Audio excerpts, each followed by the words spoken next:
into Life is a Sacred Journey. Every week, we bring a new perspective to aging and caregiving. Here is your host, Micheal Pope. Good morning, good afternoon, and good evening, wherever you are in the virtual neighborhood of Life is a Sacred Journey. I am Micheal Pope, your host, and it's always good, one, to be alive, because every Friday morning when I wake up, I'm like, I'm still here, yay. But it's so good to be with you, and thank you for coming back to another episode of Life is a Sacred Journey. And today is Good Friday for those of us that are believers, and it's a really holy time this weekend coming up, Easter egg hunts for little people, and bunnies and Easter baskets. I guess, do they still get Easter baskets with candy and all that good groovy stuff in there? I'll be doing that again soon, buying Easter baskets. Yay. But yes, welcome. It's a cool, chilly morning here in California. It's raining again, drizzly, spitty, but raining nonetheless. The traffic wasn't very bad coming in because I think a lot of people are staying home so they can start their religious practices this afternoon. And so welcome. Life is a Sacred Journey comes to you every Friday at 8 a.m. And sometimes we have these things called Micheal'S Ponderings, and you've joined us for one of those. Today we're going to have fun. I know that a lot of my ponderings are very serious and I'm ranting and raving about something that upsets me or community injustice or social injustice that I think we should be doing something about. I did that yesterday. But today we're going to have a little bit of fun and we're going to play. It's like a game, sort of, kind of, but it's a book written by Evelyn, McFarlane, and James Saywell. Very old book, and it's called If, and it's the questions for the game of life. And so I've picked a few of them. So we're going to play If and kind of talk about some of the fun things that the questions that they ask. Join us in the chat and write your responses to those questions, because maybe we can make this a little bit more interactive today. And again, thank you so much for supporting Life is a Sacred Journey. A shout out to Felicia again, who does incredible things for us here at Life is a Sacred Journey, to all of our guests that come and participate. Next Friday, I invite all of you that are local here in the Bay Area. We are partnering with Elegance of Berkeley, and they are hosting from 6 to 8 p.m. an incredible reception for us. And Rachel Michaelberg is coming. She wrote the book, The Reluctant Caregiver, and we interviewed her here on Life is a Sacred Journey. So she's going to come and do a little bit of book reading and tell us about, go a little bit more in depth. So if you'd like to meet her in person, that would be great. Join us here in Berkeley at Elegance of Berkeley. And you can give us a call if you want more. It's not a ticket thing, so there's no ticket. We may ask you for a donation, but we have great food and wine and just a fun opportunity for us to say, we're calling it Welcome Back, in the sense that it's like, okay, welcome back. So we hope you'll come out and join us and support us at this wonderful event being hosted by Elegance of Berkeley, partners with Alzheimer Services of the East Bay. Next Friday, I think it's the 14th, from 6 to 8, I think it is, something like that. There's street parking. There's a parking lot across the street where there'll be space. And we just want you to come, have fun, meet new people, network, and then listen to Rachel tell us about her life journey as a caregiver. All right, let's get started. One other thing that I need to tell you, I'm so excited. I found a book. I meant to bring it in today, but I'll bring it in between now and July. And I just love all these young, incredible new authors that are writing books that are, when I was growing up, there weren't many books that I could read there or as a child that had people that looked like me. I learned to read from Dick and Jane. So, I mean, no, I'm not mad at Dick and Jane, but I'm just saying, they didn't even have one character in the book that looked like me. And now for my granddaughter, I'm out looking for books to prepare my in-home library for her when she comes to visit me, so I can read her books. And because you know how I feel about books.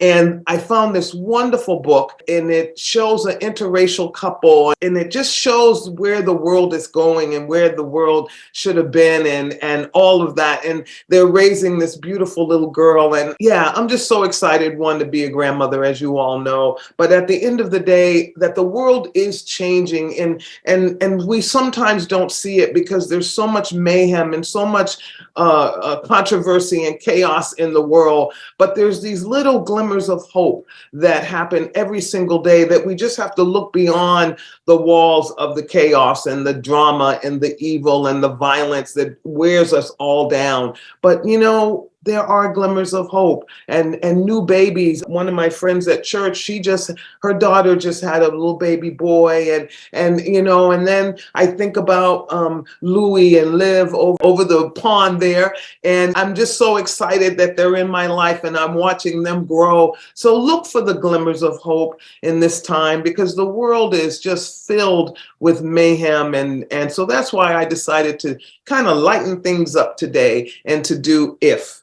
I also want to let you know that I have heard recently that the 988 suicide hotline number has been backed up because they do not have enough trained volunteers. So if you are out there and would love to train to be a counselor, I don't know what the word is, or just volunteer for the suicide hotline, please go on to their website, look up their phone number, give them a call. It is an emotionally charging volunteerism, but at the end of the day, your voice on the other end or your response to a text might save somebody's life. So let's help the suicide hotline out. If you have any time, please volunteer, because it might save somebody's life. So thank you so much for thinking about it and actually considering. All right, let's play If. Okay, are you ready? So those of you that are on live with us this morning, and even those who will be listening down the road, I want you to write in the chat, because I'm going to go back and look and see how many of you participated, whether it was today or a month from now or a year from now. The first If question is this: if you could eliminate one day from your past so that you had never had to live through it, which day would you erase? Okay, I'm going to say it again. If you could eliminate one day from your past so that you had one day from your past so that you had never had to live through it, what day would you erase? What day would you erase? And for me, because it's fresh and new, I can speak to that. I'll respond to the If questions. Is the day that my brother passed away, June 19th. I will never forget it. The impact of his loss has changed the trajectory of my heart and my life forever, forever. He was one of my best friends. And so if I could go back, I would go back and change that one day, and he would still be here with us and my family. So if I could eliminate that day, I would. All right, my friends, here we go. Here's another one. I love this one. If you could have had one composer from history write a symphony for you, who would it be? Ooh. All right, you ready? If you could have had one composer from history write a symphony for you, who would it be? Stuart, who would it be? Linda or Bach, or for me, it would be Mozart. I would want Mozart to write a symphony about my life. I love Mozart music, and Mozart. Who is your composer in history that you would want them to write a symphony about you? Write it in the chat. Okay, here we go. Another If. If you were to receive a letter today from anyone you have known during your lifetime, who would it be from and what would it say? Okay, here we go. If you were to receive a letter today from anyone you have known during your lifetime, who would it be? Who would it be from? And what would it say? Ready? My response to that is it would be my mom, just to say she sees the fruit of her labor in me. I would love her to tell me she's proud of me. So that would be the letter that I, and who the person that I would like to get that from is my mom, my mommy. All right, here we go. If you could have a telegram from one famous person now alive, so they have to be alive, who would it be from and what would it say? So here you go. If you could have a telegram from one famous person now alive, who would it be from and what would it say? What would it say? All right. My answer is the Dalai Lama, and he would be inviting me to come and visit with him for about a month, and just to be in his presence and to be with him during a 4-week period. That's what the famous, I consider the Dalai Lama doesn't look at himself as a famous person, but to those of us that know his life and follow his teachings, we believe that, he's a famous person, right? So I would love to get a letter from him saying, Micheal, a telegram rather, because that would be really important. Come on, Micheal, come on over. I'm going to be in, I don't know, where would I love to be with the Dalai Lama? In Paris. I'm going to be in Paris in the spring, and I really want to sit down and break bread with you and just chat with you. And here are the dates, and I'll see you there. I drop everything and go and do that. So if you could have a telegram from one famous person now alive, who would it be from and what would it say? Write your answer in the chat, or later on, just write it down. It would be fun to see what you're thinking. Okay, here we go. If you had to spend all of your vacations for the rest of your life in the same place, where would you go? I love this one. I love this one a lot. If you could spend all of your vacations for the rest of your life in the same place, where would you go? Okay. I'm giving you a few minutes to respond. I'm going to tell you where I would go. Hands down, vacation, rest of my life, Bali. Bali, here I come. I'm trying to get back to Bali this year. I'm going to be trying to plan that visit sometime in the near future. But yeah, Bali, Bali, Bali, Bali. So where would you go if you had one place for the rest of your life that you could vacation? Where would that place be? Share it with us. All right, here's the stranded desert island question. If you were stranded on a desert island and could have with you only one object you currently own, what would you take? Ooh, okay, this is a good one. If you were stranded on a desert island and could have with you only one object you currently own, what would you take? I think, for me, I would have to take my cell phone if it had bandwidth. So that's the caveat. It would have to have bandwidth, because if I'm on a desert island, then I want to be able to get food and things, does DoorDash come to this deserted island?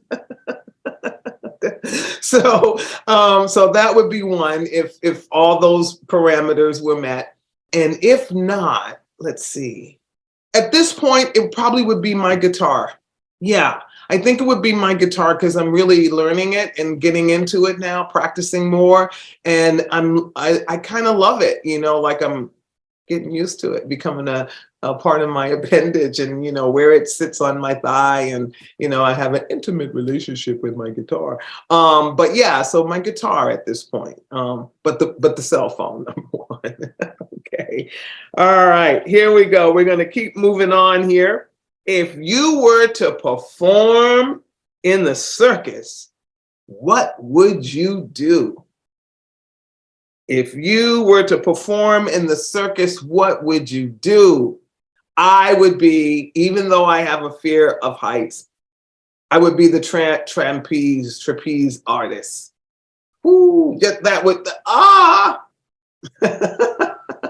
I'm not into sticking my head into a lion's mouth and wondering why it bit my head off. Or blowing myself out of a cannon or anything like that. Clowns, I'm not too. Yeah, I watched the movie If. Big mistake. I don't dig clowns anymore. Yeah, trapeze artist, swinging back and forth with a net.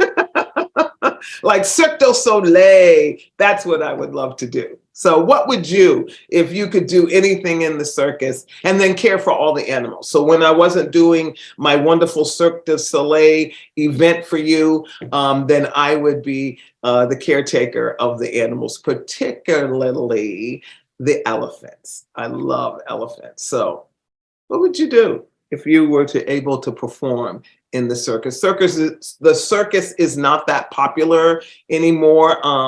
I think both of my children had the opportunity to go to a circus, but over the years, I know that circus places, Barnum and Bailey, I don't even think is anymore, because of, again, restraining the animals and all that stuff. But it was a place of wonder. I know I went to the circus as a little girl, and it was a place of wonder. So anyway, maybe one day we can bring it back in a different way. And I don't know what that means, but like Cirque du Soleil is pretty awesome. But for a little kid, it's a little much. But yeah, I love Cirque du Soleil. All right, here we go.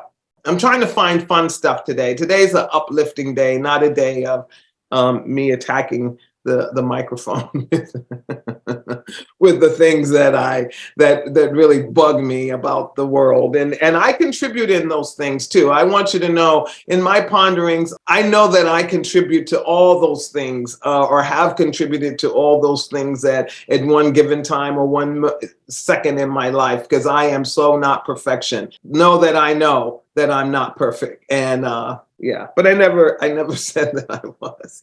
All right, here we go. Here's your other if. If you could be a contestant on any game show, which would you like to be on? I love this one. If you could be a contestant on any game show, which would you like to be on?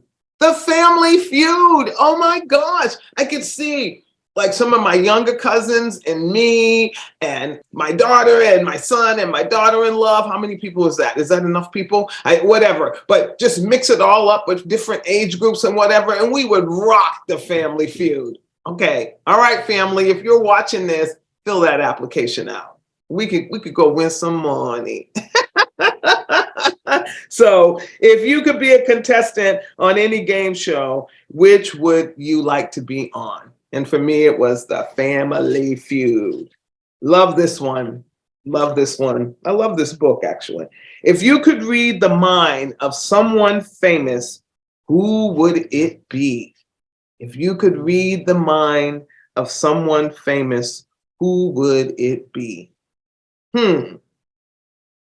I could read the mind of someone famous. Who would it be? I don't know if I would want to. That's an interesting question. I mean, I could probably think of somebody, like if Maya Angelou was alive, I'd love to be in there. But I don't know if being in somebody's mind is a really good thing to do, because people filter the stuff that's in, at least I do. I filter all the stuff that's in my head, that sometimes I'm in situations and I want to say a certain thing and I don't, because of that filter. So there are things that we do. So that's a good question, friends. If you could read the mind of someone famous, who would it be? And I'm going to add another part to that. Would you? Would you? Yeah, would you? I like that. Okay. This is another one. If that always, this comes up when we talk about when we're doing trainings, and it's a question like, if you could cure whatever, and if you could cure any disease, what would it be? And for me, it would be Alzheimer's. I mean, I've dedicated now 26 years of my life to Alzheimer's services of the East Bay in different capacities. Yeah, soon to be moving on. But yeah, the reality is it is a dreadful disease, and billions of dollars that go into research and monies that unpaid caregivers have to bring out of their incomes, many of them who are retired and living on their retired income while trying to support a loved one, a spouse, or a partner, or a care partner, or whatever the relationship may be chosen, and family that we are given through our bloodline. It really makes a difference in the trajectory of your life. So, if you could cure any disease, what would it be?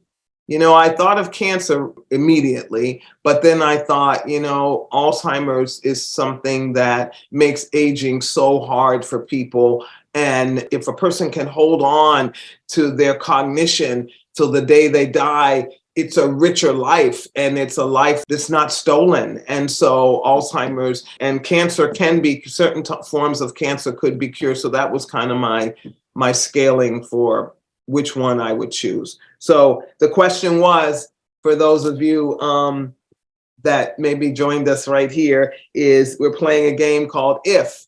And right now, if you could cure any disease, which would it be? All right, we're almost at the end of our time together. And so I'm going to choose a few more for you. And one of these I love. I love this one. If you could use only one cosmetic item for the rest of your life, what would you choose? Lipstick. Because I'm not a big makeup person at all. I shop at Sephora for potions and lotions. I love soaps. Like I go to Lush because I love the natural soaps and the smells, because I can't wear perfume because of my asthma. So I love all that stuff, and I love trying new oils and different things, but I'm not a big makeup person. But lipstick is like amazing to me. And now I'm into Rihanna's lipstick because I love the case that she has made where you can buy the color and put it in. I think everybody does that now, but she was doing that and my daughter hit me to her. So if you could use only one cosmetic item for the rest of your life, what would you choose? I'm thinking lipstick. But if you're adding toiletries to that cosmetic thing, I need soap because I like to take showers. There's something about warm water and skin and smelly good soaps and things in the shower. I can sing in the shower because people always say to me, that's why I do a lot of auditory work and things, and MC stuff and all of that I have a great speaking voice. But people make the assumption that I can sing, and no, I cannot. If I'm singing with a group of people, I know how to blend in, but you trust me, you wouldn't ask me to do a solo. But in the shower, I am the solo artist. I am Diana Ross. I am every female singer known to mankind, and I can rock it in the shower. Great acoustics. The water also helps. Love this day, this morning with you. Okay, we're getting close. I don't want to go over our time. If you could own the entire wardrobe of any one television character from the show they're on, whose clothes would you want? That's a hard one for me because I don't watch television. But back in the day when I did watch television, one of the shows that I loved for that era was Dynasty. Okay. And all those women on Dynasty was ragging it. That means they were dressed to the nine. I don't know what the term is now if you're dressed really, really, sharp, but we would say ragging it. And they all look so good. And then when Diane Carroll came on the show and there was somebody who looked like my mom and what I hoped I would look like as I, grew up, basically, I realized that I was liking it because of the clothes. I didn't really understand the story, but I liked the clothes that they were wearing on Dynasty. So that's the show it would be for me. For those of you that are my millennial friends and my XYZ friends, you're going to have to look up Dynasty on YouTube or whatever if you're not familiar. It was one of those shows of great excess and padded shoulders, right, ladies? Remember the padded shoulders with all the jackets, so you kind of look like, padded out, boom. Padded shoulders are coming back. Not so extreme, but they are coming back. All right, my friends, here we go. If you could realize a dream that you have had while asleep, what dream would you pick? If you could realize a dream that you had while asleep, which dream would you pick? For me, it would be, I've always been fascinated by whether you call it folklore or a fable or nursery rhyme. I love fairies. I just think that's such an amazing thing. And in some cultures, fairies are real beings that existed at a particular time. And that's why I was stuck with the Lord of the Rings and the whole trilogy, the whole thing. But I had a dream, but I did have a dream once where I was in a beautiful field of lavender. Lavender is so beautiful, and a beautiful field of lavender. And it was when Jade was little, because then they had Tinkerbell had a series of cartoons when Jade was a little girl where there were fairies, and they had black fairies, fairies were a part of it. And she and I watched the movie. I think we even went to the movie theater to watch it. And that night when I slept, I dreamt about it, and that we were fairies in this lavender field, just buzzing around and laying on top of the lavender and feeling the wind and smelling the lavender. And so if I were able to live that for real and experience that emotionally, physically, and all of that, that would be pretty cool. So we have been together now for a long time here on Life is a Sacred Journey. We started, oh gosh, almost over a decade ago with a group of interns that came from a group called Collaborative. That group consisted of Frederick, who is my brother, my friend, like a son, but we have a friendship because we work together, and Tiara, NK, and Buju. They were the first group of collaborative folks that came here, and they were the reason that Life is a Sacred Journey started on Blog Talk Radio. And so I just want to thank them for pushing me and seeing something that I was unable to see because I was a little jaded and didn't understand all this stuff, and they pushed me. And then another group of collaborative folks came, and that was Gaurav and Felicia and Luis, and pushed me again to do something different, to take it to this place. Again, young people, generations coming together and creating something new. So I just want to say to you, as you age, whatever age you are out there in the Life is a Sacred Journey community, mix up your life. Bring people of different cultures into your life, different age groups, because you will be able to expand your knowledge base of the world through their eyes and their experiences. You will have friends beyond any understanding that I can even share with you. When I think of them, my heart jumps with joy because I love them. And we have gone on a journey together, and I've experienced something that has changed my life, which is this platform, Life is a Sacred Journey, and the life of so many people, all of you out there that have sent me like little notes saying thank you for the suicide hotline messages. Thank you for Rachel Michaelberg, who came in her book. Thank you for this or that. One lady even wrote me when I thought you guys would get a little upset with me when we brought the folks that came on about numerology and all those different things, just expanding understanding for conversation and knowledge and wisdom. And so thank you. thank you, thank you, thank you, thank you for I don't know, calling, being our followers, being a part of our Life is a Sacred Journey community. And more than anything else, I want to thank Felicia.